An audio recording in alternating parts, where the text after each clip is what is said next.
পেনশনে যাওয়ার নিয়ম। 11 বছর চাকরি করে পারিবারিক কারণে পেনশনে যেতে পারবো কি?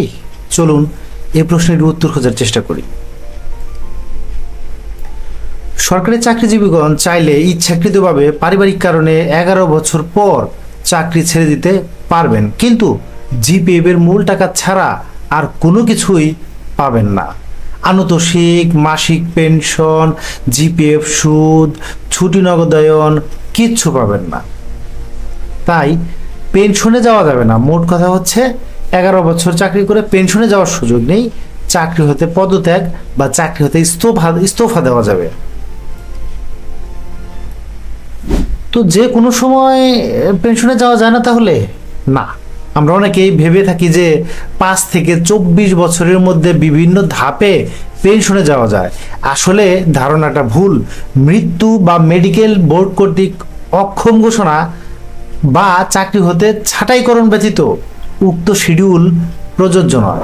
সংস্থাপন মন্ত্রণালয়ের 11 সেপ্টেম্বর 1988 তারিখের স্মারক নং 104 নম্বর আদেশ মোতাবেক 25 বছর চাকরি সম্পন্ন করার পরে সরকারি চাকরিজীবী বা সরকারি কর্মচারী স্বেচ্ছায় অবসর গ্রহণ করতে পারে।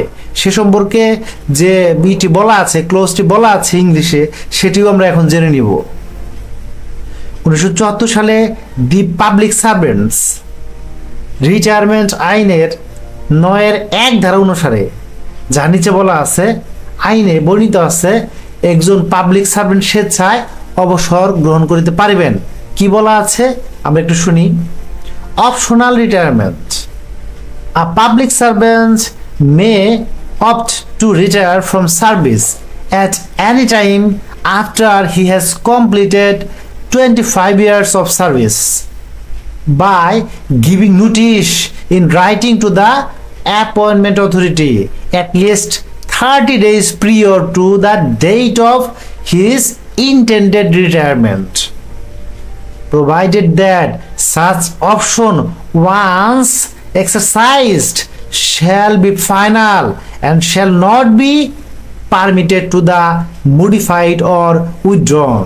কথাটা হচ্ছে, যে কোনো সরকারি কর্মচারী 25 বছর চাকরি সফলভাবে সম্পন্নর পরে 1 মাস পূর্বে বা 30 দিন পূর্বে একটি লিখিত আবেদনপত্রের মাধ্যমে সে স্বেচ্ছায় অবসর গ্রহণের ইচ্ছা প্রকাশ করতে পারবে। এবং এই যে ইচ্ছা, এটি একবার প্রকাশ করলে সেটি ফাইনাল। এটি আর উইথড্র করা যাবে না, এটি আর সংশোধন করা যাবে না, এটি আর বাতিলও করা যাবে না।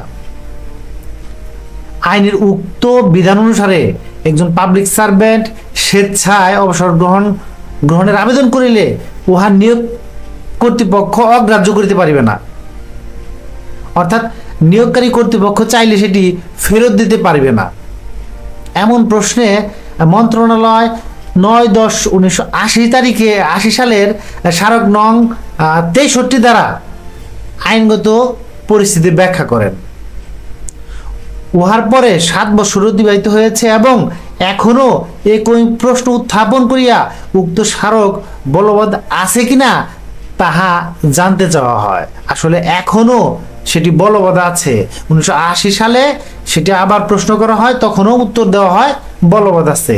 আর এখন যদি আপনি প্রশ্ন করেন এই যে 1974 সালে জারিকৃত পাবলিক সার্ভেন্টস আইনের যে ধারা, এই ধারাটা কি এখনো বলবৎ আছে? হ্যাঁ, এখনো বলবৎ আছে। এবং বরঞ্চ এটার সাথে নতুন একটি আইন, সংশোধন আইন যুক্ত করে একই কথা রেখে দেওয়া হয়েছে।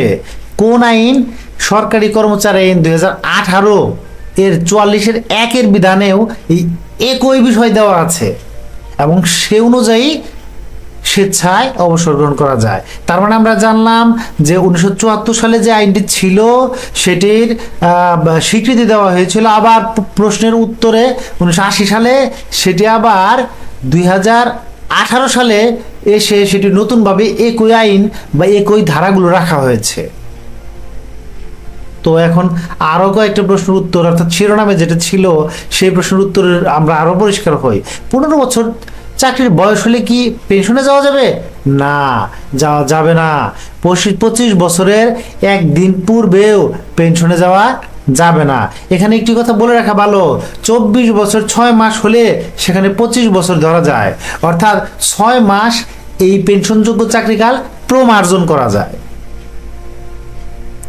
বিনা বেনিফিটে চাকরি তো যে কোনো সময় ছাড়া যায় নাকি, মানে কোনো বেনিফিট নিতে চায় না? হ্যাঁ, এটি পারবেন আপনি যদি কোনো বেনিফিট নিতে না চান, সরকারি কোনো সুযোগ সুবিধা নিতে না চান, যে কোনো সময় আজকে চাকরিতে জয়েন করে আগামীকালই আপনি রিজাইন দিতে পারবেন। এ সংক্রান্ত যদি আরো কোনো প্রশ্ন থাকে ভিডিওর কমেন্ট সেকশন করুন, উত্তর দেওয়ার চেষ্টা করা হবে। চ্যানেলটি ভালো লাগলে সাবস্ক্রাইব করে রাখুন। ধন্যবাদ।